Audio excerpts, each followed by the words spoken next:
I never thought I'd be tracking my own car like a criminal, but there I was, sitting in a Mexican resort restaurant, staring at my phone screen in complete disbelief. The little blue dot that represented my 2019 Honda Civic was moving through downtown Denver while I was supposed to be sipping margaritas in Cabo San Lucas. That's when I knew Patricia had crossed a line she could never uncross. Before we jump back in, tell us where you're tuning in from, and if this story touches you, make sure you're subscribed, because tomorrow I've saved something extra special for you. The whole mess started 6 months earlier when I married David. Chen, thinking I was gaining not just a husband but a loving family. I should have seen the warning signs during our engagement when Patricia would make subtle comments about my impractical career choices or how I probably didn't understand the value of money since I worked as a graphic designer instead of pursuing something more stable like nursing or teaching. David would laugh it off, telling me his mother just needed time to warm up to me, that she was protective of her only son. Patricia Chen was the kind of woman who never directly insulted you, but somehow left you feeling diminished after every conversation. She had perfected the art of backhanded compliments wrapped in concerned smiles. When David and I announced our engagement, her first response wasn't congratulations, but a thoughtful nod followed by, "Well, I suppose love conquers all, doesn't it?" The implication being that love would have to work overtime to overcome whatever deficiencies she saw in me.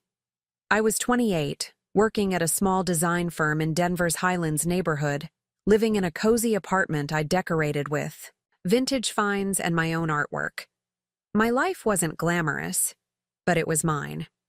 I drove my reliable Honda Civic, which I'd bought used but maintained meticulously, and I was proud of the independence I'd built for myself. The car represented more than transportation to me. It was freedom, reliability, and the first major purchase I'd made entirely on my own.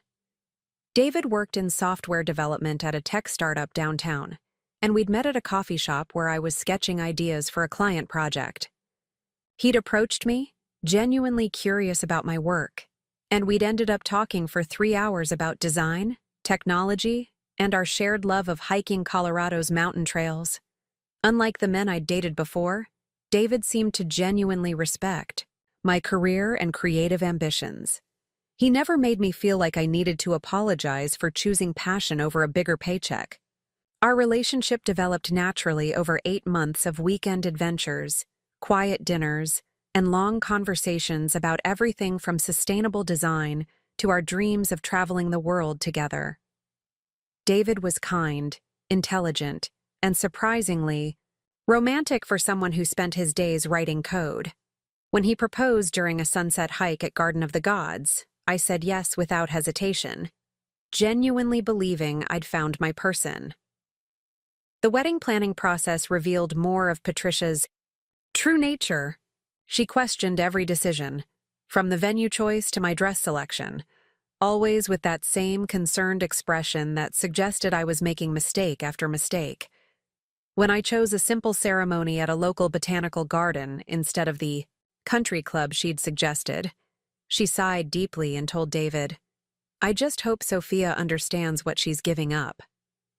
When I selected a vintage-inspired dress from a boutique instead of shopping at the department stores she recommended, she commented that it was interesting and very unique, managing to make both words sound like gentle criticisms. David consistently defended me, but I began to notice he did so privately, never confronting his mother directly about her behavior.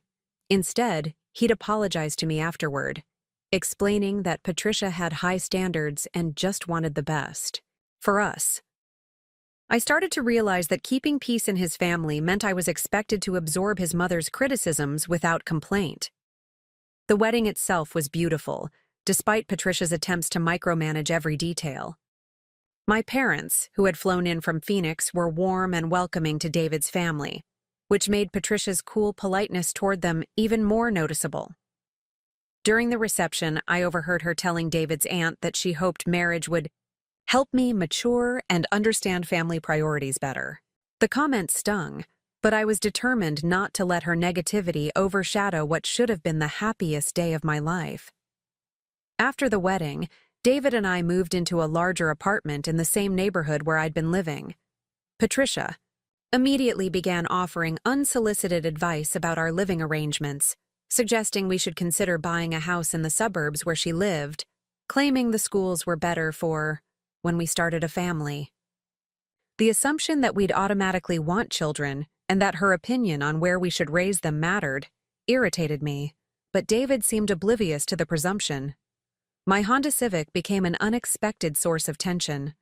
Patricia would make comments about how unreliable used cars could be, and how I should consider letting David help me get something newer and more practical. She'd mention safety features in newer models and suggest that as a married woman, I should prioritize security over sentimentality. The implication was clear. My car, like many of my choices, was immature and impractical. What Patricia didn't know was that I'd had a GPS tracking device installed in my car after a series of break-ins in my neighborhood the previous year. My insurance company had recommended it, and I'd thought it was a smart precaution. The device was small, hidden under the dashboard, and connected to an app on my phone that I rarely checked since I'd never needed to use it. It was just there, a silent guardian I'd forgotten about until that day in Cabo. The troubles escalated when David and I decided to take a vacation to Mexico for our 6-month anniversary. Patricia was immediately disapproving, questioning why we needed to spend money on travel when we could be saving for a house. She suggested we could have a perfectly nice vacation visiting his cousin in Colorado Springs, saving the international travel for when we were more established. Her tone suggested that wanting to see the world was another sign of my immaturity. Despite her objections, David and I booked a week in Cabo San Lucas. We were both excited for the chance to relax, explore a new place together, and enjoy some time away from the pressures of work and family expectations. I'd saved for months to afford the trip, working extra freelance projects to fund what I saw as an important investment in our relationship. The planning process became another source of friction with Patricia. She insisted on having a spare key to our apartment for emergencies, and suggested she should check on our place while we were gone. David thought it was thoughtful, but something about her eagerness to have access to our home made me uncomfortable. When I mentioned that our neighbor had already agreed to collect our mail and water the plants, Patricia's expression tightened slightly. "I just think family should take care of family," she said with that familiar concerned tone. "Neighbors are nice, but they don't have the same investment in your well-being." Against my better judgment, I agreed to give her a spare key, telling myself I was being paranoid, and that David's mother was just trying to be helpful. Preparing and narrating this story took us a lot of time, so if you are enjoying it, subscribe to our channel. It means a lot to us. Now back to the story. The decision would prove to be one of the biggest mistakes of my life. The night before our departure, Patricia called to remind us about various things we should be careful about while traveling. She mentioned crime rates, food safety, and the importance of keeping our valuables secure. Then, almost casually, she brought up my car again. "You know, Sophia, I've been thinking about your Honda sitting in that parking lot for a week. Cars that sit unused can develop problems, and that neighborhood has had some theft issues lately. Maybe you should consider parking it somewhere safer. Or better yet, this might be a good time to think about upgrading to something more reliable." I thanked her for the concern, but assured her that my car would be fine in our secured parking garage. The conversation left me with an uneasy feeling, but I dismissed it as pre-travel nerves. David and I flew out the next morning, both of us excited and ready to disconnect from our everyday responsibilities. The first few days in Cabo were perfect. Beautiful beaches, delicious food, and the kind of relaxed intimacy that had brought us together in the first place. We snorkeled, explored local markets, and spent hours talking about our future together without the constant background noise of family obligations and work stress. On our 4th day, we were having lunch at a beachside restaurant when I decided to check my phone for messages. Along with the usual vacation photos from friends and work emails I was ignoring, I noticed a notification from an app I rarely used, my car's GPS tracking system. My heart started racing as I opened the app and saw that my car was no longer in our apartment's parking garage. "David," I said, trying to keep my voice calm, "I need to show you something." I handed him my phone, showing him the moving blue dot that represented my Honda driving through downtown Denver in real time. His face went pale as he realized what we were looking at. "There has to be an explanation," he said, though his voice lacked conviction. "Maybe it was towed for some reason, or maybe the tracker is malfunctioning." But we both knew the truth was probably much simpler and much worse. I called our neighbor, who confirmed that there had been no towing notices and that she hadn't seen any unusual activity around our building. When I asked if she'd seen David's mother at our apartment, there was a pause before she admitted that yes, Patricia had been there the day before, and she'd seen her in the parking garage. The betrayal hit me like a physical blow. Patricia had used our vacation as an opportunity to take my car without permission. The woman who had criticized my choices, questioned my judgment, and treated me like an immature child had stolen from me while I was out of the country, probably thinking I'd never find out until it was too late to do anything about it. David immediately called his mother, but she didn't answer. He left increasingly urgent voicemails asking her to call back immediately, but hours passed with no response.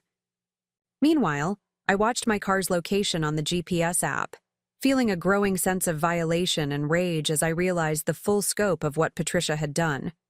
The blue dot eventually stopped moving, settling at an address I didn't recognize in a part of Denver I rarely visited. When I looked up the address online, my worst fears were confirmed. It was a used car dealership. Patricia hadn't just taken my car, she had sold it. The rest of our vacation was ruined.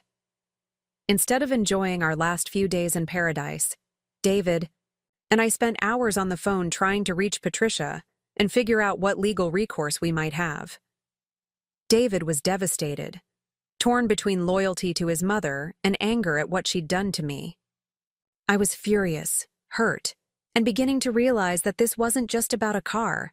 It was about respect, boundaries, and the kind of person I'd married into a family with. When Patricia finally called back, her tone was casual, almost cheerful, as if she'd done us a favor rather than committed a crime. She explained that she'd been worried about my car sitting unused and had happened to mention to a friend who owned a dealership that we might be interested in selling it. The friend had made a generous offer, and she'd thought it would be a nice surprise for us to come home to some extra money instead of an old car. The lies were so blatant, so insulting to our intelligence that I could barely speak. She claimed she'd tried to call us but couldn't get through, though our phones had been working perfectly and she'd made no such attempts. She insisted she was just looking out for our best interests, that the money would be better used for a down payment on a house than wasted on maintaining an unreliable vehicle. "I thought you'd be grateful," she said, and I could hear the familiar condescending tone even through the phone speaker. "This way you can get something newer, safer, more appropriate for a married couple." David's response was weak, asking her how she could have done such a thing without asking us first. Patricia's answer revealed the true depth of her manipulation. She claimed she had tried to reach us, that she'd been given permission to make decisions in our absence, and that she'd acted out of love and concern for our future. The conversation ended with Patricia promising to explain everything when we returned, but I already knew there would be no explanation that could justify what she'd done. She had violated our trust, stolen my property, and then lied about it, with the confidence of someone who expected to get away with it. Sitting in that Mexican restaurant, staring at my phone and watching the GPS tracker show my car's final location at a dealership I'd never heard of, I realized that this wasn't just about transportation or money. This was about power, control, and the message Patricia was sending about my place in her son's life.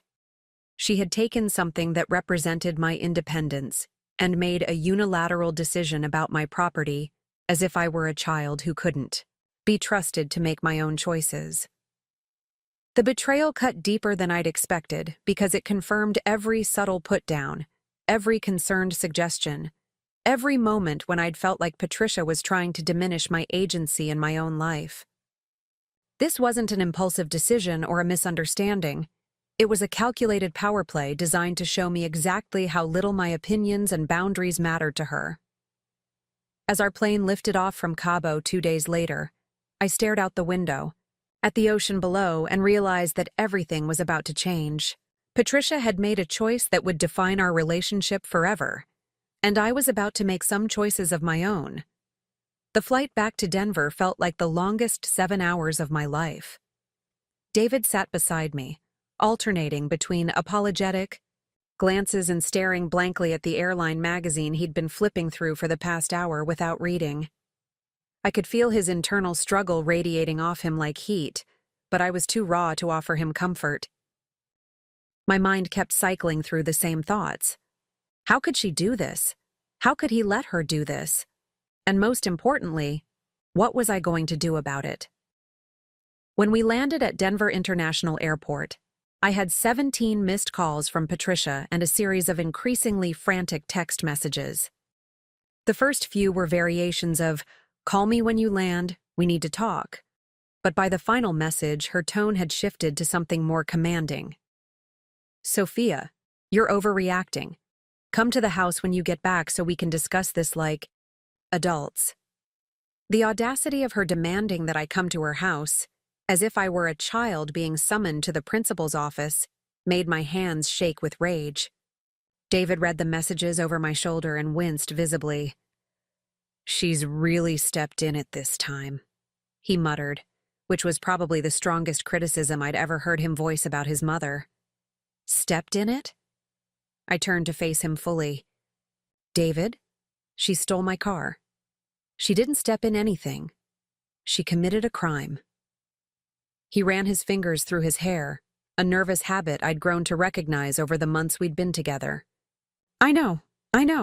I can't believe she actually went through with selling it. When she was talking about your car before we left, I thought she was just being her usual worried self." "You knew she was planning something?" The words came out, sharper than I'd intended, but I couldn't take them back. "No, not exactly. She just mentioned that she thought you should consider getting a newer car, maybe something more reliable. I told her that was your decision to make, but you know how she is. She gets an idea in her head and won't let it go." The casualness with which he described her obsession with my car choices made something cold settle in my stomach. This wasn't just about the car anymore. This was about a pattern of behavior that David had been enabling by treating his mother's controlling tendencies as quirky personality traits rather than serious boundary violations. We took a taxi home from the airport, and I spent the entire ride staring out the window at the familiar Denver skyline, trying to process the magnitude of what had happened. My car was gone, sold to strangers, and the money was sitting in Patricia's bank account while she crafted explanations for why she'd done me such a tremendous favor. The violation felt almost physical, like she'd reached into my life and rearranged everything to suit her preferences. Our apartment looked exactly the same as we'd left it, but everything felt different now. The space that had represented our new life together now felt contaminated by Patricia's interference. I walked straight to the window that overlooked the parking garage and stared down at the empty space where my Honda should have been parked. David came up behind me and placed his hands on my shoulders. "We'll figure this out, Soph. I'll make her buy you a replacement car, something even better than what you had." I shrugged away from his touch. "That's not the point." "Then what is the point?" he asked, and the genuine confusion in his voice made me realize how fundamentally we were misunderstanding each other. "The point is that she had no right to make that decision. The point is that she violated our trust and our home.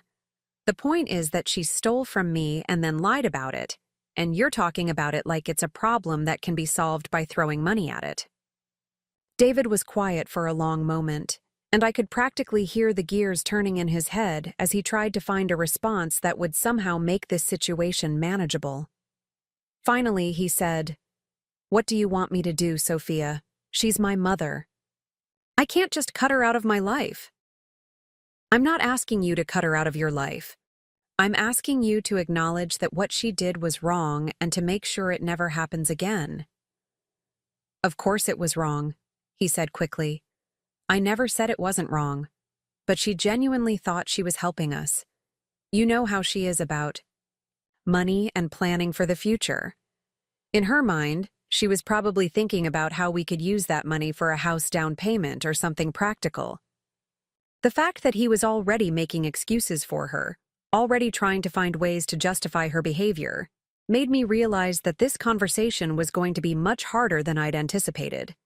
David had spent his entire life learning to accommodate his mother's controlling behavior by reframing it as concern or love. He couldn't see that her actions weren't misguided helpfulness. They were deliberate attempts to control and diminish me. I spent the rest of the evening researching my legal options while David called his mother to arrange a meeting. The conversation I could hear from the kitchen was frustratingly one-sided, with David saying things like, "I understand you were trying to help," and, "Yes, I know you were worried about the car sitting there."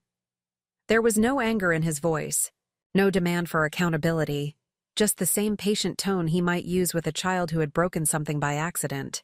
When he hung up, he found me at the kitchen table surrounded by printouts about auto theft laws and consumer protection regulations. "She wants to meet tomorrow afternoon," he said. "She's going to bring the money from the sale and help us find a replacement car." "She's going to bring my money," I corrected. "Money from selling my property without my permission." "Right, of course. Your money." The way he said it, like he was agreeing just to keep the peace, made it clear that he still didn't fully grasp the severity of what his mother had done. In his mind, this was a family disagreement that could be resolved with a sincere apology and some practical problem-solving. He couldn't see that Patricia's actions had revealed something fundamental about how she viewed me and my place in their family dynamic. That night, I lay awake staring at the ceiling while David slept peacefully beside me. The more I thought about Patricia's behavior, the more I realized that this incident was just the culmination of months of smaller violations, the constant criticism disguised as concern, the suggestions that my choices were impractical or immature, the way she inserted herself into our decisions as if her opinion carried more weight than mine. It had all been building to this moment. The next morning, I called in sick to work and spent the day preparing for the confrontation I knew was coming. I printed out documentation of the car's value, researched the legal definition of theft, and prepared a list of every boundary Patricia had crossed since David and I had started dating. I wanted to be armed with facts and examples, not just emotions and hurt feelings. David seemed nervous as we drove to his mother's house in his car, fidgeting with the radio and making small talk about our neighbors and the weather. I recognized the behavior. It was the same way he acted before any family gathering, unconsciously preparing himself to manage the complex dynamics of dealing with Patricia. Patricia's house was a pristine suburban colonial in a neighborhood where every lawn was perfectly manicured and every driveway was free of oil stains. She'd lived there since David was in high school, after his father had left the family for a younger woman and a fresh start in California. The house represented everything Patricia valued: stability, respectability, and the appearance of success.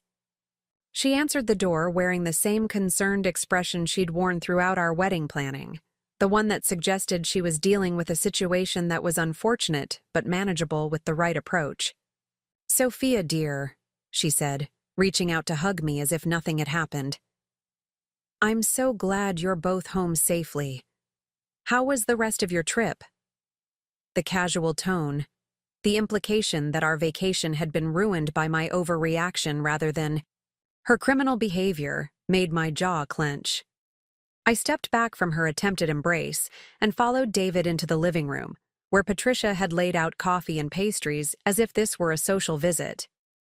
I have the check right here, she said, pulling an envelope from her purse. Mr. Henderson at the dealership was very fair. He gave us much more than I expected for a car that age. The way she said us, as if we were partners in this transaction, made my stomach turn. I took the envelope and looked at the amount, $3,200, which was probably fair market value for my Honda, but wasn't the point at all. Patricia, I said, setting the check on the coffee table without opening it fully, I need you to understand something. What you did was theft. You took my property without permission and sold it. The fact that you're giving me the money doesn't change the fact that you committed a crime. Her eyebrows rose slightly, and I could see her recalibrating her approach.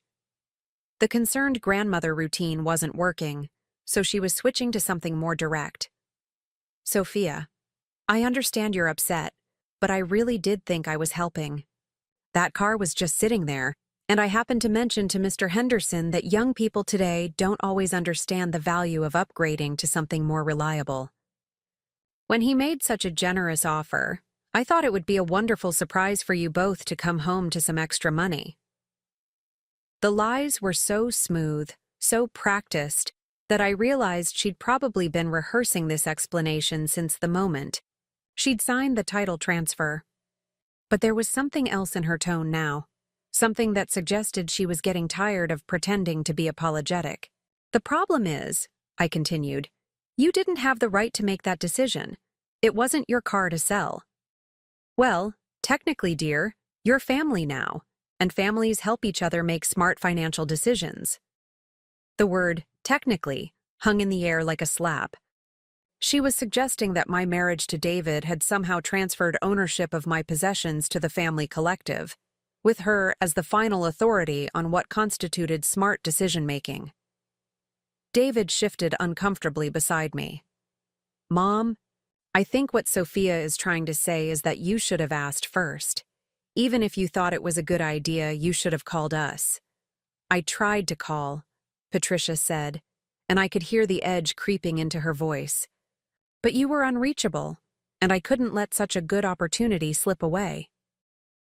Mr. Henderson was only in town for a few days, and he was offering cash on the spot. We were not unreachable, I said firmly. Our phones worked perfectly fine, and you never tried to call us. You're lying. The accusation of lying seemed to flip a switch in Patricia. The concerned mask slipped completely, and I got my first glimpse of the woman who had raised David to accommodate her every whim and opinion. Excuse me? She said, her voice sharp. I don't appreciate being called a liar in my own home. And I don't appreciate having my car stolen while I'm on vacation, I replied, matching her tone. David immediately jumped in, trying to play peacemaker. Okay. Let's all take a breath here. Mom, you should have gotten permission before selling Sophia's car. Sophia? I'm sure Mom really did think she was helping.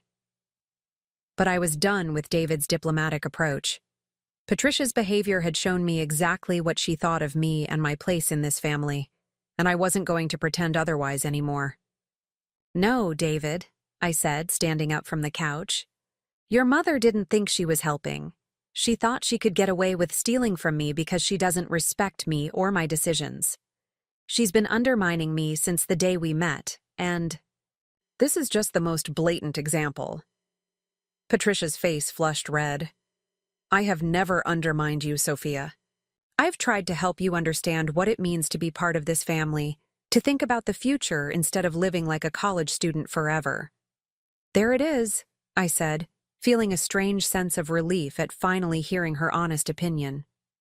You think I'm immature and irresponsible, so you decided to take matters into your own hands. You stole my car because you don't think I'm capable of making my own decisions. I wouldn't have to make decisions for you if you made better ones yourself, she snapped, and immediately looked like she regretted the words. The room went silent. David stared at his mother with an expression I'd never seen before. Not anger, exactly, but something like recognition.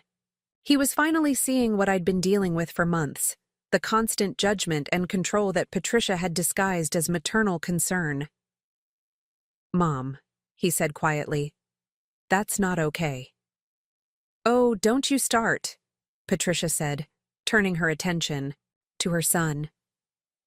"I've been looking out for this family long before she came along, and I'll be looking out for it long after she realizes that marriage requires more maturity than she's shown so far."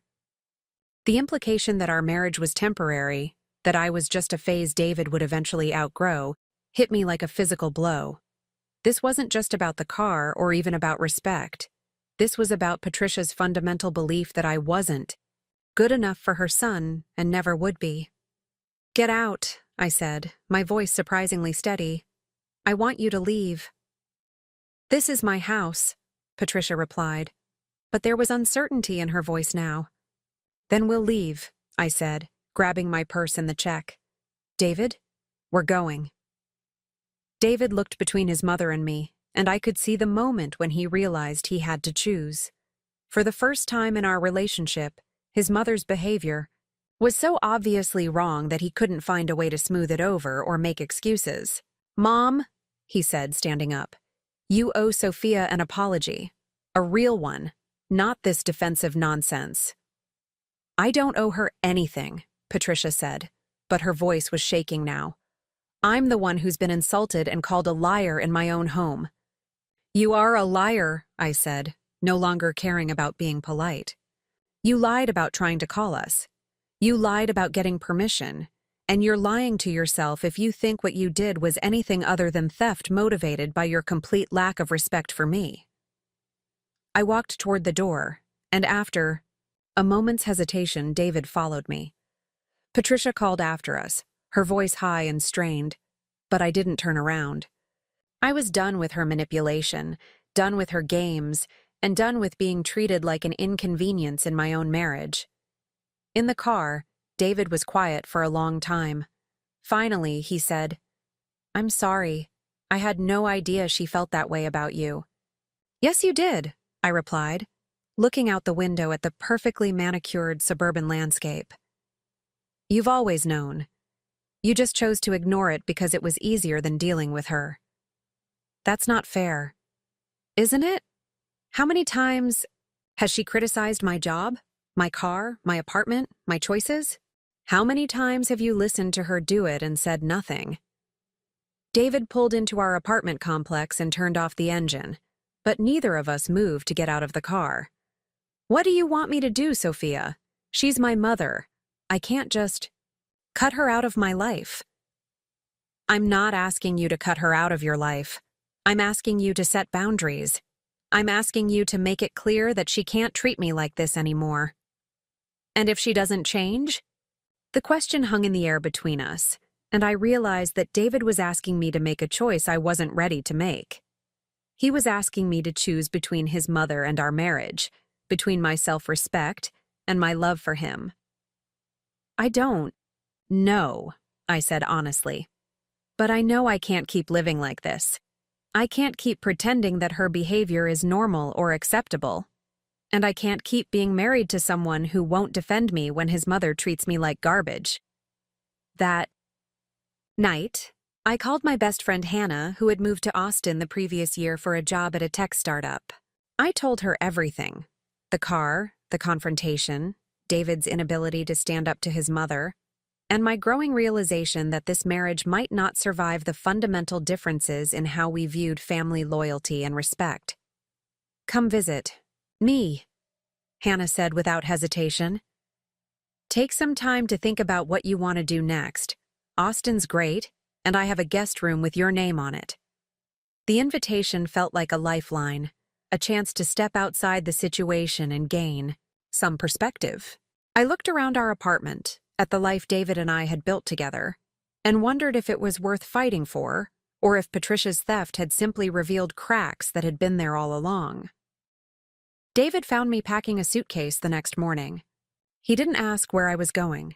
He just sat on the edge of the bed and watched me fold clothes with the careful precision of someone trying to maintain control in a situation that had spiraled beyond recognition. "How long will you be gone?" he asked finally. "I don't know," I said, because it was the truth. I didn't know if this was a temporary break or the beginning of the end. I didn't know if David would use this time to set boundaries with his mother, or if he would spend it trying to convince me to accept her behavior.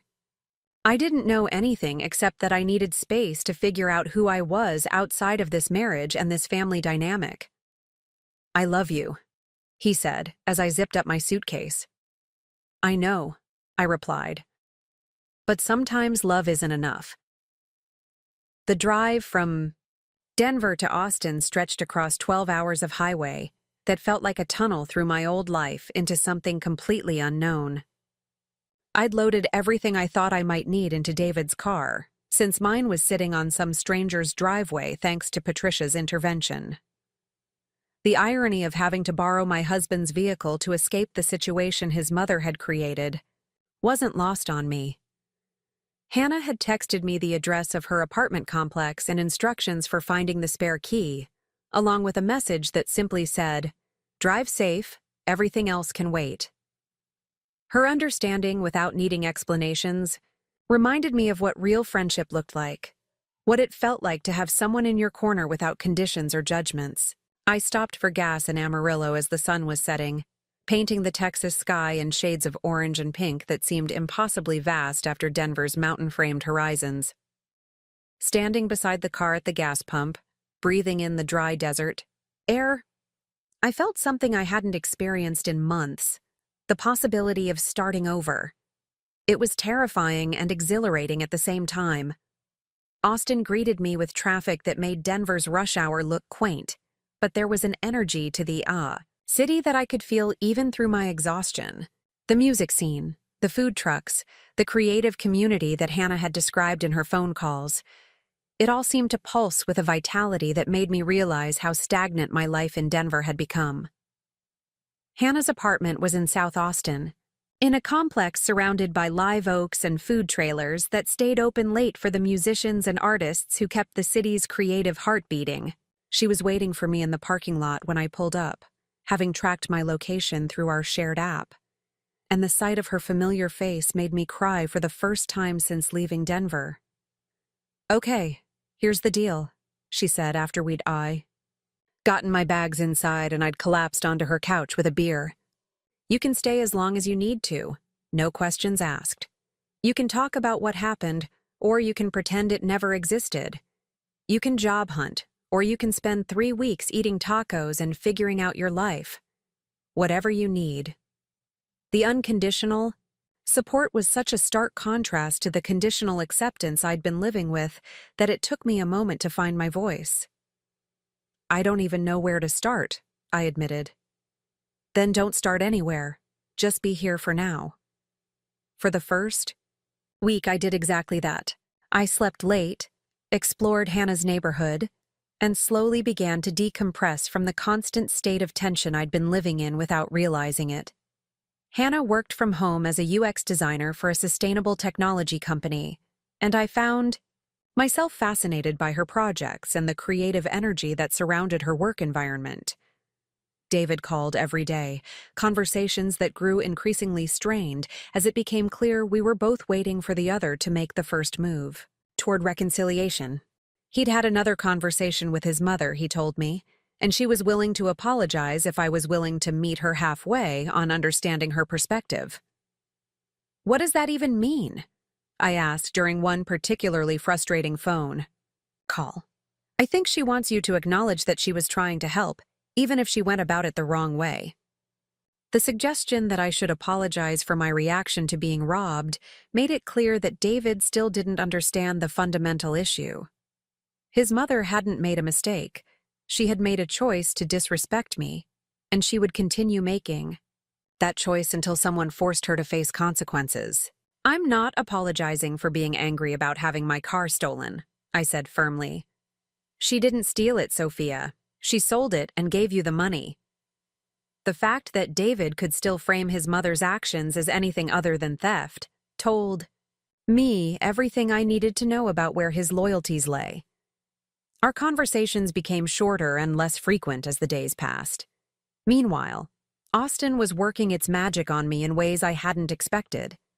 Hannah's social circle included designers, musicians, entrepreneurs, and artists who talked about their work with a passion that reminded me why I'd fallen in love with creative industries in the first place. I found myself sketching again for the first time in months, filling a notebook with ideas and observations about the city's visual identity. 2 weeks into my stay, Hannah suggested I might want to look at some job opportunities, not because she wanted me to leave, but because she thought I might benefit from having a project to focus on. Her company was growing rapidly, and they were looking for a senior graphic designer who could help develop their brand identity as they expanded into new markets. "I'm not saying you should take the job," she said over breakfast at our favorite food truck. "I'm just saying maybe it would help you figure out what you want your life to look like if you had some options to consider." The interview process was unlike anything I'd experienced in Denver. The team at Sustainable Tech Solutions was genuinely interested in my ideas, my vision for how design could communicate environmental responsibility without sacrificing aesthetic appeal. They asked about my background, my creative process, and my thoughts on the company's mission rather than focusing on whether I fit their predetermined mold. Marcus Thompson, the creative director, was particularly engaging during our conversation. He was probably in his mid-30s, with an easygoing manner that masked a sharp intelligence and genuine passion for his work. Unlike the stilted corporate interviews I'd endured in Denver, our conversation flowed naturally from design theory to sustainability practices to the challenges of building a creative team in a competitive market. "We're not just looking for someone who can execute designs," he explained as he showed me around their office space, which was filled with natural light and living plants. "We want someone who can help us think strategically about how visual communication can advance environmental consciousness. It's a big responsibility, but also a huge opportunity to do meaningful work." The position came with a salary that was significantly higher than what I'd been earning in Denver, along with equity in the company and the kind of creative freedom I'd only dreamed about. More importantly, it represented a chance to be part of something that aligned with my values and challenged me professionally in ways I hadn't experienced before.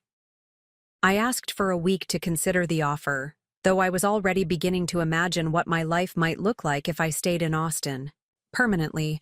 Hannah was thrilled at the possibility of having me as a permanent roommate until I could find my own place, and I found myself looking at apartments online with a sense of excitement rather than obligation.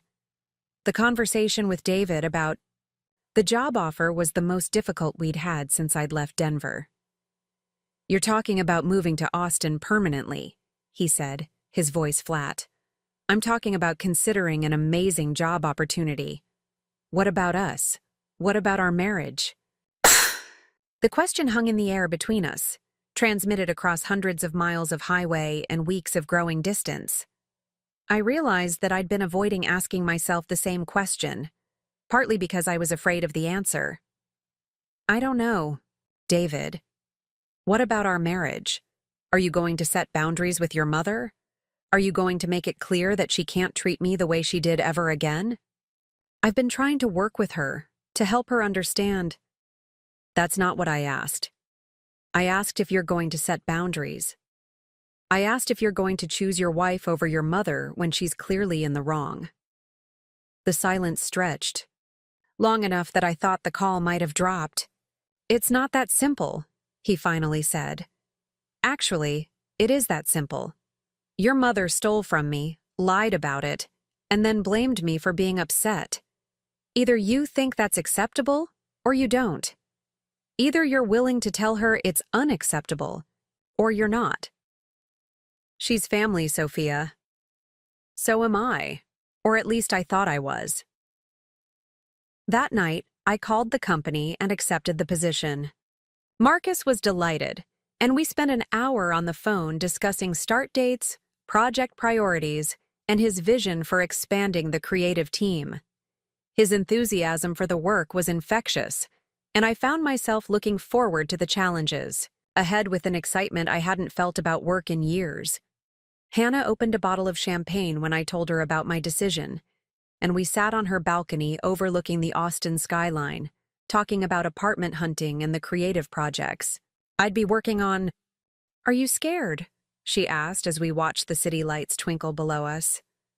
"Terrified," I admitted, "but also more excited than I've been in months." "Good. Fear means you're taking risks worth taking."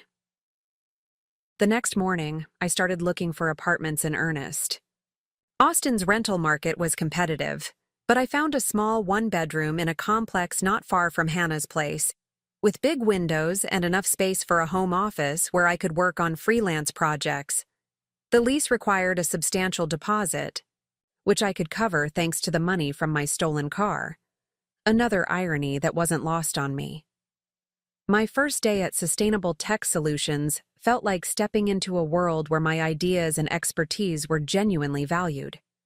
Marcus introduced me to the team as someone who would be instrumental in shaping the company's visual identity as they grew, and the projects he outlined were exactly the kind of challenging, meaningful work I'd been craving.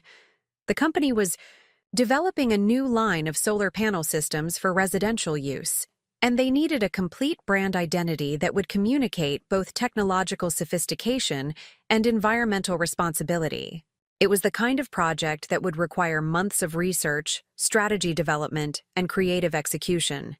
Exactly the kind of work that had drawn me to design in the first place.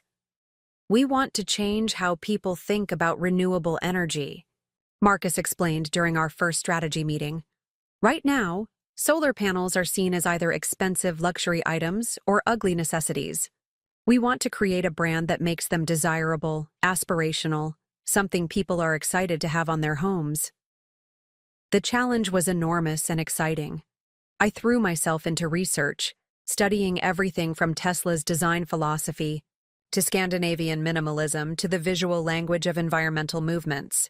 I conducted interviews with potential customers, analyzed competitors' marketing strategies, and developed mood boards that explored different approaches to communicating innovation and sustainability.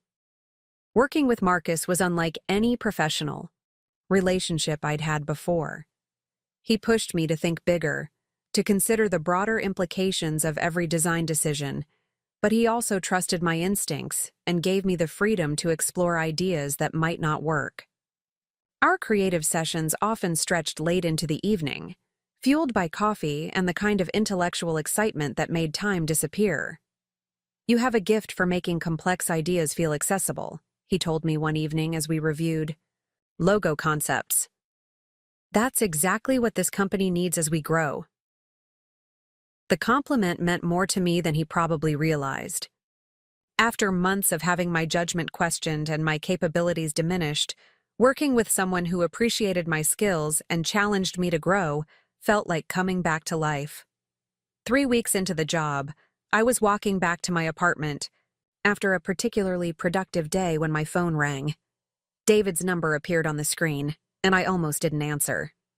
Our conversations had become increasingly infrequent and strained, as it became clear that neither of us was willing to compromise on our fundamental positions about his mother. "Sophia," he said when I picked up, "we need to talk." "We've been talking, David. Or trying to." "No, I mean really talk, face to face. I want to come to Austin." The suggestion caught me off guard. Since I'd left Denver, David had been passive in our conversations, waiting for me to decide when I was ready to come home, rather than taking any active steps to address the issues that had driven me away. "Why?" I asked. "Because I miss you. Because I want to see where you're living, what you're doing. Because I think we need to have some conversations that we can't have over the phone." There was something different in his voice, a determination I hadn't heard since the early days of our relationship. Part of me was curious about what had prompted this change, but another part was afraid that seeing him would complicate the new life I was building. "I don't know if that's a good idea," I said. "Please, Sophia. Just give me a weekend. If you still want me to leave after that, I will." Against my better judgment, I agreed. David booked a flight for the following weekend, and I spent the intervening days in a state of nervous anticipation. I'd grown comfortable in my new routine, confident in my new job, and settled in my new city. The prospect of revisiting the complications of my marriage felt like opening a door I'd carefully closed. Marcus noticed my distraction during our Friday morning meeting. "Everything okay?" he asked after I'd spent 10 minutes staring at a logo concept without offering any feedback. "My husband is coming to visit this weekend," I said, then immediately wondered why I'd shared that information. The husband you never mention." It was true. I'd been careful not to discuss my personal situation at work, partly because it was complicated, and partly because I wasn't sure how to explain it without making David sound terrible or making myself sound naive.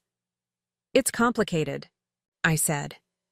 Marcus nodded thoughtfully. "Most worthwhile things are. For what it's worth, you seem happier here than someone who's just taking a temporary break from their real life. That might be worth considering as you figure things out." His observation stayed with me through the rest of the day and into the weekend. I'd been thinking of Austin as a temporary escape, a place to gain perspective before deciding what to do about my marriage. But Marcus was right. I was happier here than I'd been in Denver, more engaged with my work, more excited about my future. The question was whether that happiness was due to the distance from my problems or the discovery of new possibilities. David's flight arrived Saturday morning, and I picked him up at the airport with a strange mixture of nervousness and curiosity. He looked tired, older somehow, as if the past month had aged him in ways that went beyond the usual stress of work and daily life. "This is really different from Denver," he said, as we drove through Austin's eclectic neighborhoods toward my apartment. "Different how?" "More colorful, I guess. More alive."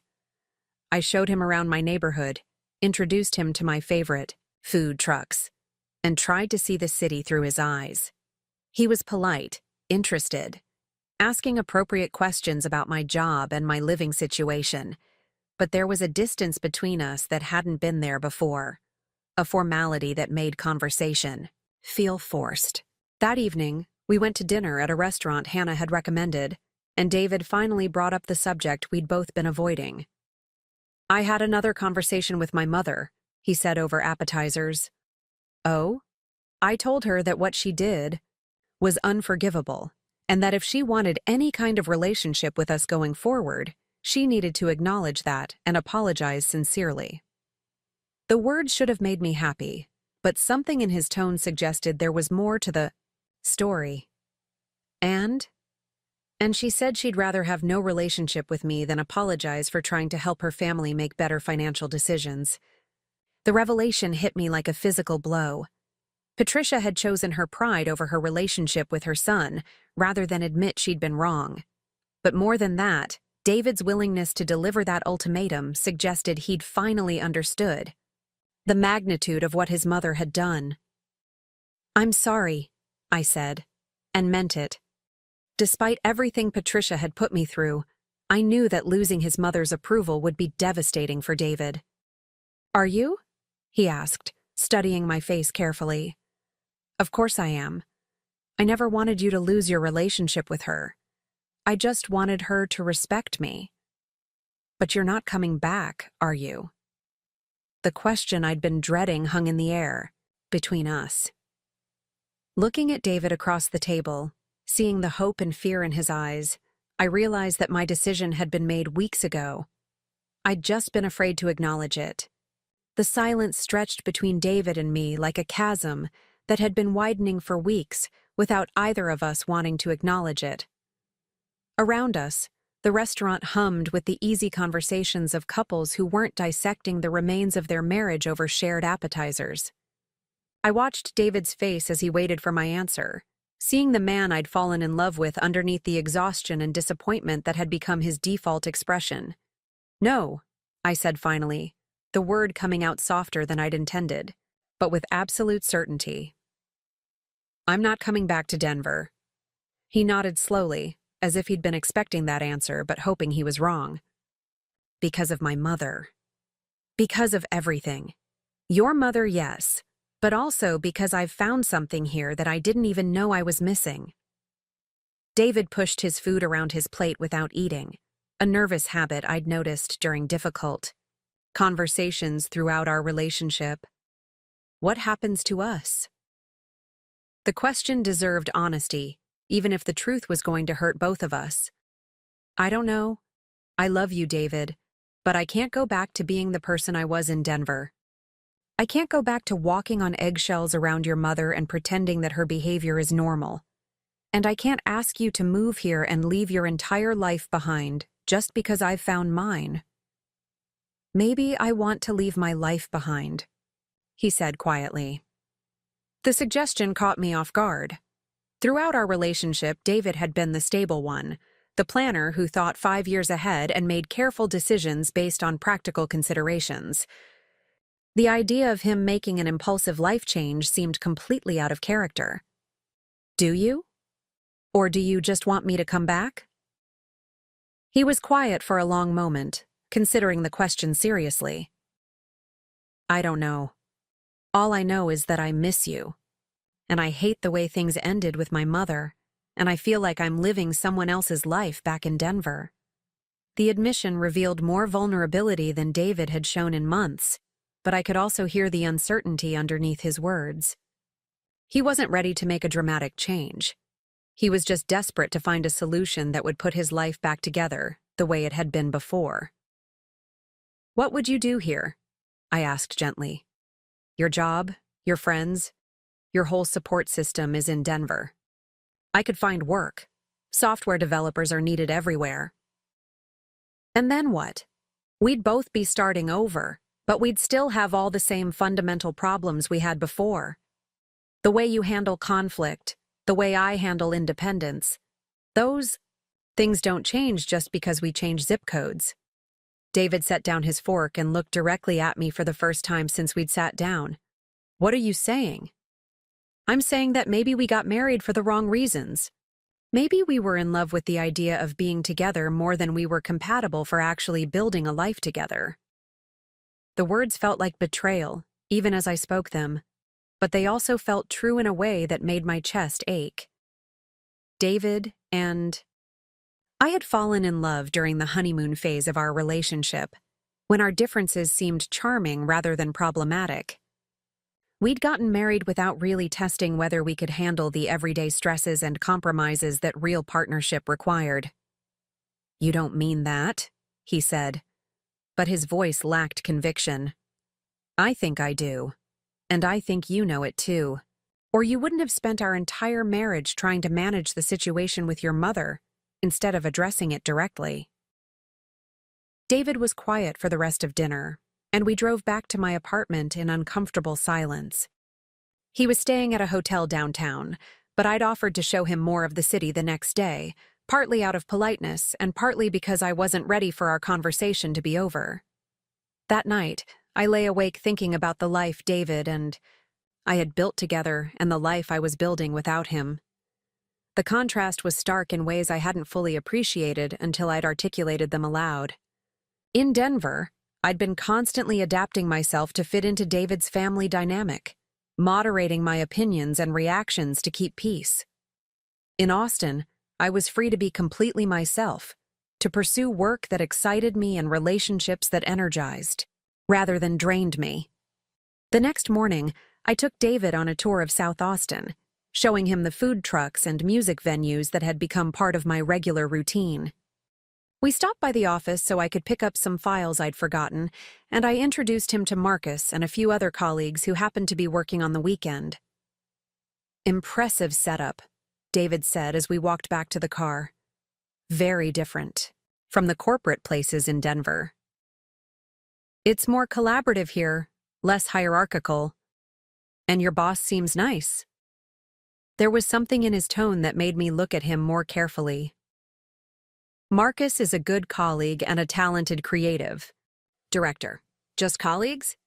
The question surprised me, partly because David had never been the jealous type, and partly because I hadn't realized how comfortable I'd become talking about Marcus and our work together. Yes, just colleagues, I said. Though even as I spoke the words, I wondered if that was entirely true. Marcus and I had developed an easy rapport that extended beyond strictly professional interactions.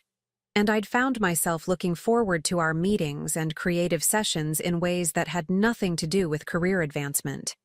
He looks at you like you're more than just colleagues.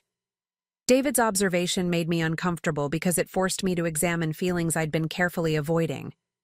Marcus was attractive, intelligent, and passionate about his work in ways that reminded me of what had initially drawn me to David. But more than that, he saw me clearly, my talents, my potential, my ideas, without needing me to diminish myself, to make him comfortable. Even if that were true, I said carefully, it wouldn't change anything about our situation. Wouldn't it? We spent the rest of David's visit having the kinds of surface-level conversations that avoid the emotional, landmines lurking underneath every topic. He flew back to Denver on Sunday evening, and we both knew it would probably be the last time we saw each other as husband and wife, even though neither of us was ready to say it aloud. Over the following weeks, I threw myself into work with an intensity that surprised even me. The solar panel branding project was consuming, requiring research into everything from color psychology to environmental messaging to manufacturing aesthetics. Marcus and I worked closely together, often staying late to refine concepts or explore new creative directions. "You know you don't have to solve every design problem in the first month," he said one evening as I reviewed logo variations for what was probably the 20th time that day. "I know. I just want to get it right." "It's already right. You're just afraid to stop working because then you'll have to think about other things." His insight was uncomfortably accurate. Work had become my refuge from the emotional complexity of ending my marriage and starting over in a new city. As long as I was focused on color palettes and typography, I didn't have to think about divorce lawyers or the practical logistics of completely disentangling my life from David's. "Is it that obvious?" I asked. "Only to someone who's used the same coping mechanism," Marcus replied. "I threw myself into building this company when my marriage ended 3 years ago. Worked 16-hour days for months until my business partner staged an intervention." The revelation that Marcus had been through a similar experience made me see him differently. I'd assumed his dedication to the company was purely professional ambition, but now I understood it might have been motivated by the same need to rebuild an identity outside of a failed relationship. "What happened?" I asked, then immediately wondered if the question was too personal. We wanted different things. She wanted the suburban house and the minivan and the predictable life. I wanted to build something meaningful, to take risks, to create rather than just consume. Neither of us was wrong, but we weren't right for each other. The parallels to my own situation were striking, but hearing Marcus describe his divorce in such matter-of-fact terms made me realize that ending a marriage didn't have to be a tragedy. Sometimes it was just the honest acknowledgement that two people had grown in different directions. "Do you regret it?" I asked. "The divorce?" "No. Getting married in the first place without really understanding what we both wanted from life?" "Sometimes." That night, I finally called a divorce attorney in Denver and scheduled a consultation. The conversation was businesslike and surprisingly straightforward. No-fault divorce, division of minimal assets, no children to complicate, custody arrangements. The lawyer estimated the process would take 3 to 4 months if David and I could agree on terms without litigation. When I called David to discuss the practicalities, he was quiet for a long moment after I explained what the attorney had outlined. "So that's it?" he said finally. "That's it. Clean break, no drama, no blame. We just acknowledge that we made a mistake and move on with our lives." "What about the apartment, the furniture?" "You keep it all. I don't want anything that reminds me of Patricia's interference in our lives." David laughed, but it wasn't a happy sound. "She really destroyed us, didn't she?" "She revealed problems that were already there," I corrected. "We just weren't honest enough with ourselves to see them." The divorce proceedings moved forward with remarkable efficiency. David was cooperative and fair. and we managed to dissolve our marriage with more grace than we'd shown in sustaining it. By October, I was officially single again, with a new last name on my driver's license and a sense of closure I hadn't expected to feel. Meanwhile, my work at Sustainable Tech Solutions was gaining recognition both within the company and in the broader design community. The solar panel branding campaign had launched to enthusiastic response from customers and industry analysts, and Marcus had begun talking about expanding my role to include oversight of all visual communications for the company's product lines. "We're growing faster than we anticipated," he explained during a strategy meeting with the executive team. "We need someone who can scale our creative operations while maintaining the quality and consistency that's become our signature." The promotion came with a significant salary increase and equity stake that would vest over 4 years, but more importantly, it represented the kind of career opportunity I'd dreamed about but never thought I'd actually have. I would be building a creative department from the ground up, hiring and mentoring designers, shaping the visual identity of a company that was pioneering sustainable technology solutions. "Are you sure I'm ready for this?" I asked Marcus privately, after the meeting. "I'm sure you're the only person I trust to do it right," he replied. "You understand both the creative and strategic sides of what we're trying to accomplish. Plus, you have something most creative directors lack. You actually care about the mission beyond just the aesthetic outcomes." The confidence he expressed in my abilities was intoxicating after years of having my judgment questioned and my competence undermined. More than that, working with Marcus felt like genuine partnership, the kind of professional collaboration where ideas built on each other rather than competing for dominance. As Austin settled into its mild version of winter, I found myself happier and more fulfilled than I'd been in years. My work was challenging and meaningful, my friendships were deepening, and I'd developed a routine that included weekend hiking trips to the hill country and regular attendance at the city's numerous music festivals. Hannah noticed the change in me during one of our Sunday morning coffee rituals. "You're different now," she observed as we sat on her balcony watching the joggers and dog walkers navigate the trails below. "Different how?" "Lighter. Like you're not carrying around a weight you don't want to talk about." The observation was accurate. The constant tension I'd lived with in Denver, the need to monitor Patricia's moods, manage David's avoidance, and moderate my own reactions to keep peace, had dissipated completely. I woke up each morning excited about the day ahead, rather than anxious about potential conflicts. I think I'm finally living my own life, instead of trying to fit into someone else's version of what my life should look like, I said. "And how does it feel?" "Like I can breathe." That evening, Marcus and I worked late on a presentation for potential investors, refining slides that would showcase the company's growth and future potential. The work was detailed and demanding, requiring us to sit close together as we reviewed financial projections and market analysis on my laptop screen. "This chart needs to be clearer," Marcus said, pointing to a section that showed our customer acquisition rates. His hand brushed mine as he reached for the mouse, and the contact sent an unexpected jolt of awareness through me. I'd been so focused on recovering from my divorce and establishing my career that I hadn't allowed myself to consider the possibility of romantic interest in anyone. But sitting there in the quiet office, surrounded by the evidence of our successful collaboration, I realized that my feelings for Marcus had evolved beyond professional admiration into something more personal and complex. "Sophia," he said quietly, and I realized he'd noticed the moment of tension between us too. "I know," I replied, though I wasn't sure what either of us was acknowledging. "I don't want to complicate things for you.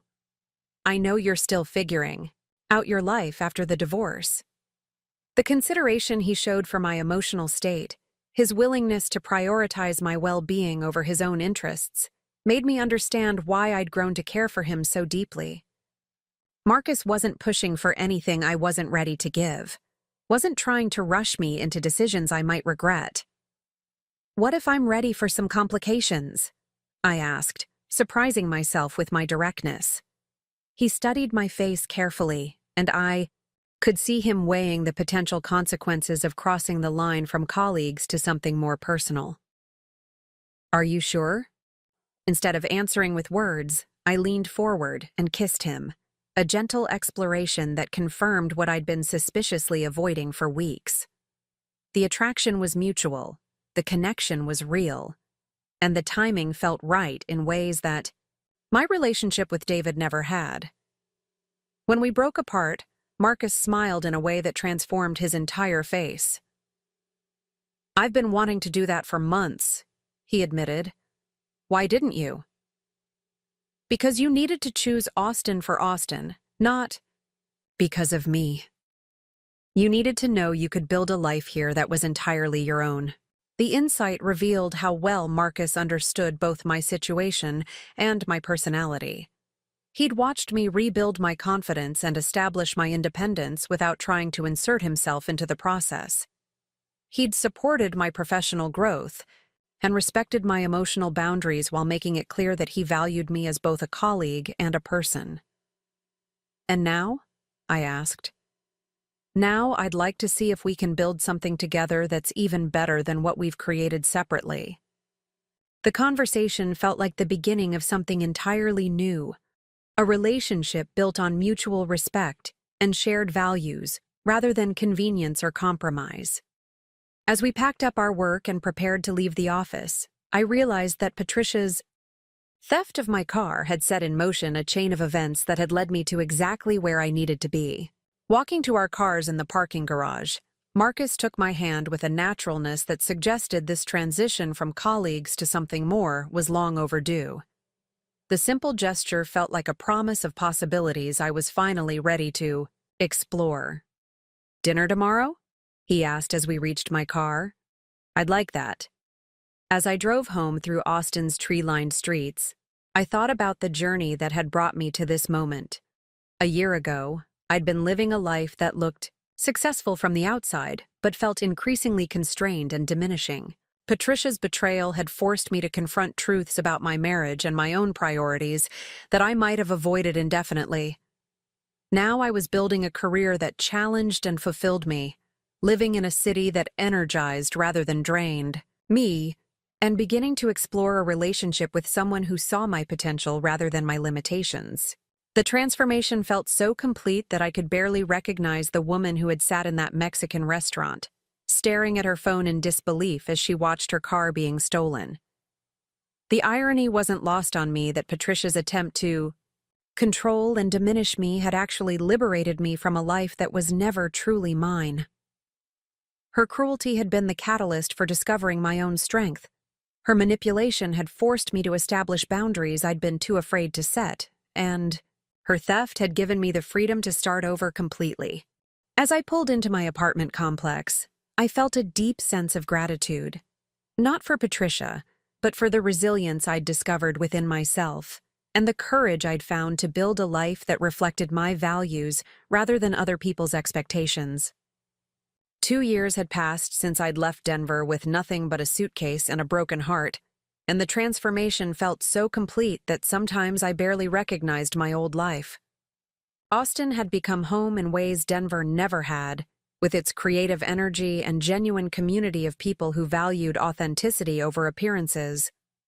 My relationship with Marcus had evolved into something steady and supportive, built on shared passions and mutual respect, rather than compromise and accommodation. Sustainable tech solutions had grown exponentially, and my role as creative director had expanded beyond anything I could have imagined when I'd first walked into their offices, desperate for a fresh start. We now had offices in 3 cities, and I was overseeing a team of 12 designers working on projects that ranged from renewable energy campaigns to sustainable fashion initiatives. The work was exactly what I'd dreamed of doing when I'd first fallen in love with design: meaningful, impactful, and creatively challenging. Marcus and I had moved in together 6 months earlier, into a house in East Austin with a studio space where I could work on personal projects and a garden where we spent Sunday mornings drinking coffee and planning weekend adventures. The relationship, felt natural in ways that my marriage to David never had, built on a foundation of individual strength rather than mutual dependency.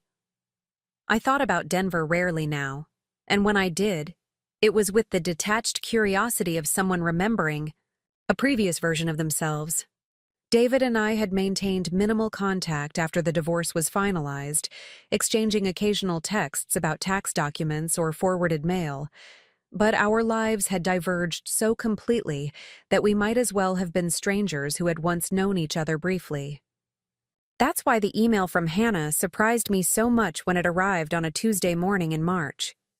She'd moved back to Philadelphia the previous year for a promotion at her company, and we stayed in touch through regular video calls and socially media updates. But this message was different, urgent and cryptic in a way that made me call her immediately. "You're going to find this interesting," she said without preamble when she picked up. "I'm at a conference in Denver, and guess who I ran into at the hotel bar last night?" "I have no idea, and I'm not sure I want to know." "Patricia Chen, and she's got some news about her precious son that I think you should hear." The mention of my former mother-in-law sent an unexpected chill down my spine. I'd successfully avoided thinking about Patricia for months, and hearing her name brought back memories of the violation and manipulation that had ultimately changed the entire course of my life. "Hannah, I really don't want to hear about Patricia. Or David. That chapter of my life is closed. Trust me, you want to hear this. David's getting married again." The news should have felt like final closure, confirmation that we'd both moved on completely.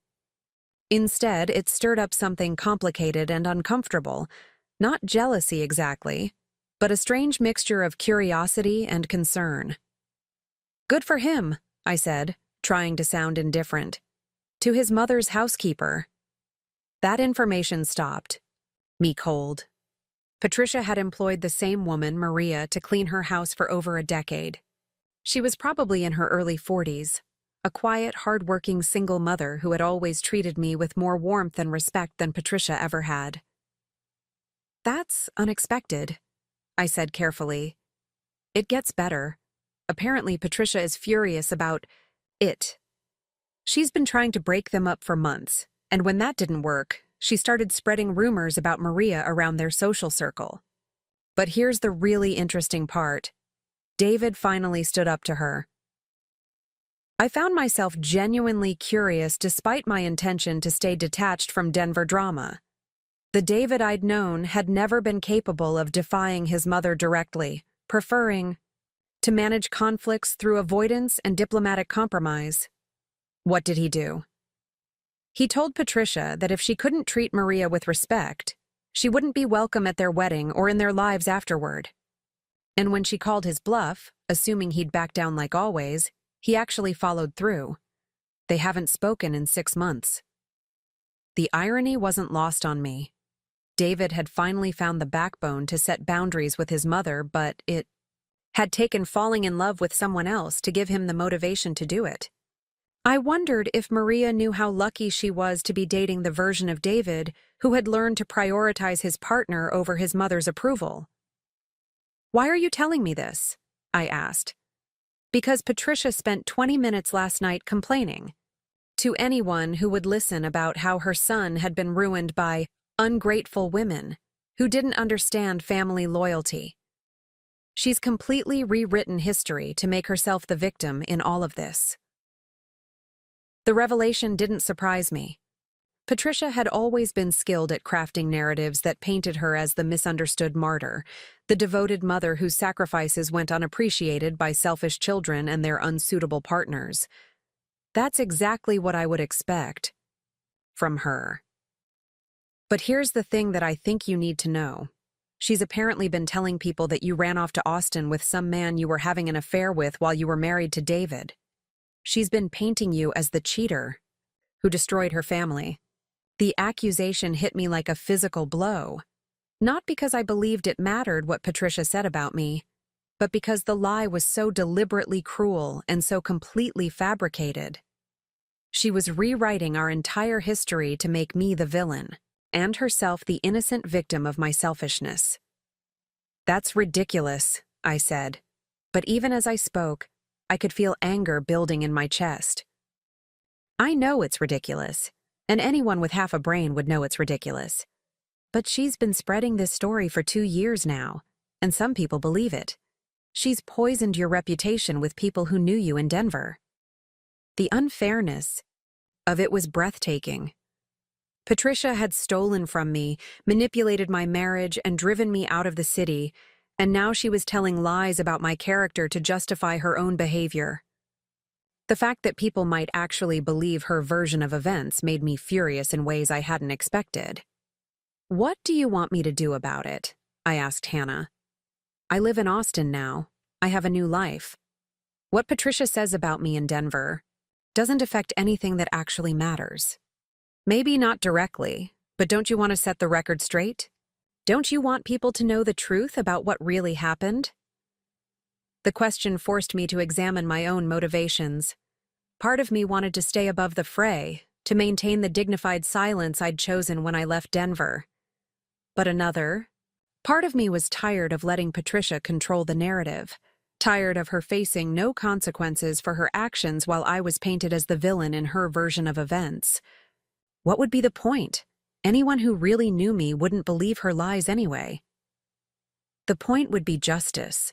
The point would be not letting her get away with destroying your reputation on top of everything else she did to you.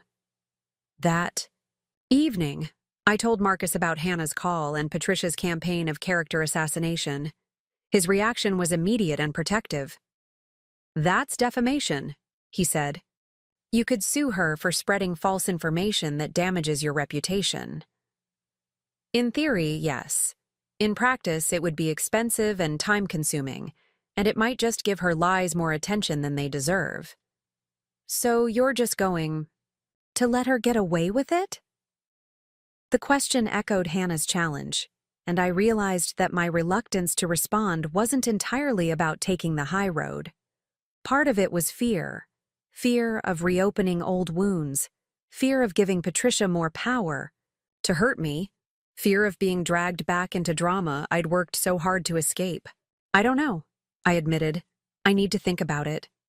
Over the next few days, I found myself distracted by thoughts of Patricia and her lies.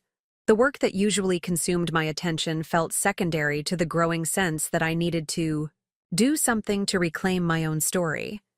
But I also knew that any response had to be strategic rather than emotional, calculated rather than reactive.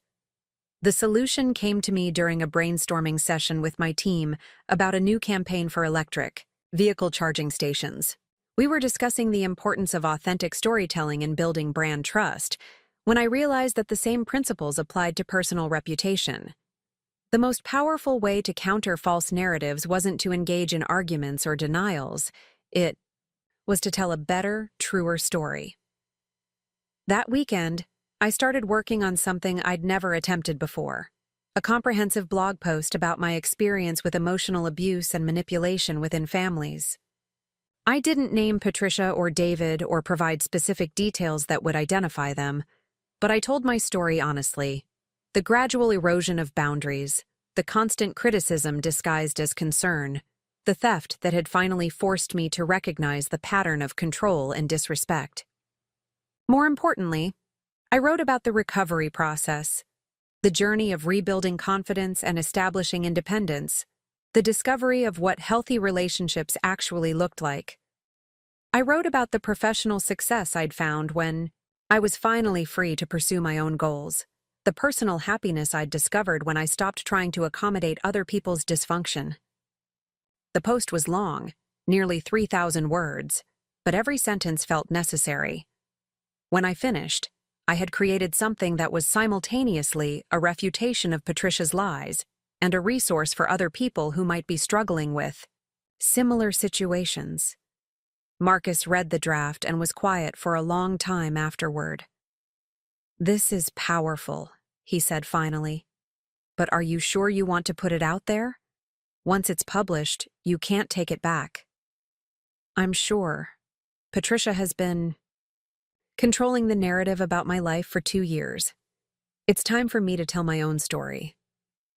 I published the post on Medium and shared it on my professional social media accounts, along with a brief note explaining that I was sharing my experience in hopes that it might help others recognize and escape similar situations. I didn't mention Denver or anyone by name, but I did include details about the car theft that would make it clear to anyone who knew the real story exactly what I was referring to. The response was immediate and overwhelming. Within 24 hours, the post had been shared hundreds of times and had generated dozens of comments from people sharing their own experiences with family manipulation and emotional abuse. Several people I'd known in Denver reached out privately to express support and to share their own suspicions about Patricia's version of events. More importantly, the post felt like a reclaiming of my own narrative. For 2 years, I'd allowed Patricia to define the story of my marriage and divorce through her lies and manipulations. Now I had told the truth, not as a defensive response to her accusations, but as an authentic account of my own experience and growth. 3 days after the post went live, I received an unexpected phone call from David. I almost didn't answer, but curiosity got the better of me.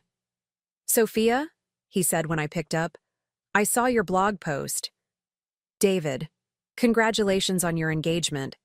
By the way, thank you. Listen, I need to tell you something. About my mother and the things she's been saying about you. Hannah told me about the rumors. It's fine, David. I don't live in Denver anymore, and I don't care what Patricia says about me. But it's not fine. She's been lying about you for 2 years, and I never said anything to stop her. I should have defended you, should have told people the truth about what really happened." The apology was unexpected, and I could hear genuine remorse in his voice. It occurred to me that David's relationship with Maria had probably given him new perspective on what partnership actually looked like, and perhaps new insight into how badly he'd failed to support me when we were married. "Why didn't you?" I asked, because it was easier to let her think she was right than to admit that I'd been wrong. Because I was ashamed of how I'd handled everything with you, and it was simpler to let her blame you than to take responsibility for my own mistakes. The honesty was refreshing, even if it came 2 years too late. I realized that David had grown in ways that might have saved our marriage if the growth had happened earlier. "I appreciate you telling me that," I said. "Your blog post made me realize how much damage my silence has caused. I've been enabling her behavior my entire life, and I let her destroy your reputation because I was too cowardward to stand up to her. You're standing up to her now, though. Hannah told me about the situation with Maria. Yeah, well, it took me long enough to figure out that my mother's approval isn't worth sacrificing my happiness or my integrity." We talked for another few minutes about his engagement and my life in Austin, and the conversation felt like the closure our divorce had never really provided. David had finally become the man I'd hoped he could be when we got married, but it had taken losing me and finding someone else to motivate that growth. After we hung up, I felt a sense of completion that I hadn't expected. David's acknowledgement of his failures didn't change anything about our past, but it confirmed that my decision to leave had been the right one for both of us. He'd needed to learn how to be a partner without my accommodating his avoidance, and I'd needed to learn how to be myself without his mother's constant criticism. 6 months later, I received a wedding invitation from David and Maria. Not because we were close, but because he wanted to demonstrate publicly that he respected the woman I'd become and the choices I'd made. I declined the invitation, but sent a thoughtful gift and a note wishing them happiness. Around the same time, Marcus and I got engaged during a weekend trip to the hill country, and I realized that this relationship represented everything I'd thought I wanted with David but had never actually experienced.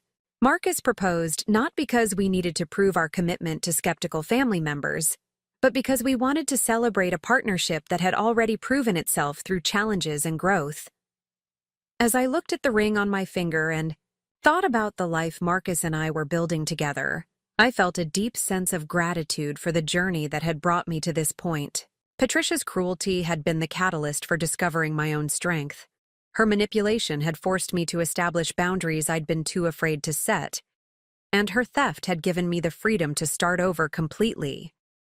The woman who had sat in that Mexican restaurant, staring at her phone in disbelief as she watched her car being stolen, barely existed anymore. In her place was someone who had learned to value herself, to demand respect, and to build a life that reflected her own values rather than other people's expectations. Patricia had tried to diminish me and had instead set me free. Her betrayal had been the gift I'd never asked for but desperately needed, the push to discover who I really was and what I was actually capable of achieving. Up next, you've got 2 more standout stories right on your screen. If this one hit the mark, you won't want to pass these up. Just click and check them out.